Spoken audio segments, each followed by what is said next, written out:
మంచి ఆయన అనమాట. ఆయన చాలా తపస్సు చేశారు.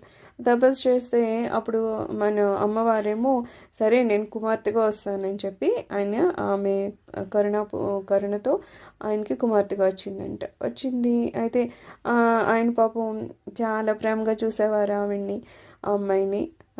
ఆమె కూడా తండ్రితో చాలా బాగా ఉండేది.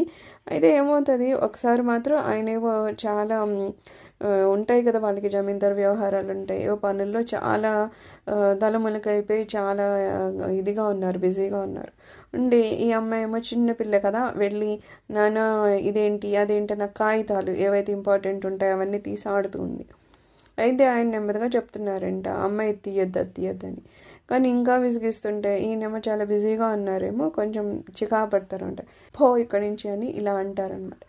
ఇంకా అనేసరికి ఆమె ఎవరు, దివ్యజనని కదా అమ్మవారు, ఆవిడ ఇంకా పో అన్నారేమో. ఇంకా సరే ఆమె ఇల్లు వదిలేసి వెళ్ళిపోతూ ఏం చేస్తుంది, అక్కడ గాజులు అమ్మేవాళ్ళు ఉంటే శంఖం దగ్గర గాజులు ఉంటాయి కదా, గాజులు ఒక 2 అతని దగ్గర తీసుకొని డబ్బులేమో మా ఇంట్లో పై మేడ మీద దేవుడి గదిలో ఒక పెట్టెలో ఉన్నాయి డబ్బులు, మా ఇంట్లో ఎవరినన్నా అడిగి తీసుకొని వెళ్ళు అని చెప్పి ఆమె అక్కడి నుంచి గాజులు ఏం చేసుకొని వెళ్ళిపోయింది. ఇంట్లోంచి బయటకు వెళ్ళిపోయి అక్కడి నుంచి ఎక్కడికో వెళ్ళిపోయింది ఆమె. అయిపోతే ఈ జమీందారు కొంచెం పని చేస్తూ మళ్ళీ తర్వాత అబ్జర్వ్ చేశాడు అమ్మాయి లేదు ఇక్కడ అని. అప్పుడు మళ్ళీ ఆ అమ్మాయిని పిలవడం మొదలు పెడితే ఇంట్లో ఎక్కడ పిలిచినా లేదట. అలాగే ఇంట్లో వాళ్ళందరూ కలిపి ఇంకో ఆమెను ఎతకడం మొదలు పెడితే బయట ఇక్కడ గాజుల అబ్బాయి ఉన్నాడు కదా, ఆ అబ్బాయి అన్నాడంట, ఒక పాప అయితే నాకు గాజులు వేయించుకుందండి, డబ్బులు అడిగితే మేడ మీద దేవుడి గదిలో ఒక పెట్టెలో ఉన్నాయి అన్నదండి అని. సరే అని, నిజానికి అక్కడ మామూలుగా అయితే ఎవరు డబ్బులు పెట్టలేదు, కానీ ఆమె అలా చెప్పి వెళ్ళిందంటే అక్కడ ఉన్నాయన్నమాట. అమ్మవారు కాబట్టి అమ్మవారు ఏం చెప్తా జరుగుతుంది కదా. సో వెళ్ళి చూసారు, అందులో డబ్బులు ఉన్నాయి. ఇంకా తర్వాత పరుగులు తీశారు, ఆమె ఎక్కడికి వెళ్ళిపోయిందని. ఇలా పరిగెడుతూ ఉంటే ఒక చోటేమో ఒక చెరువు ఉందట.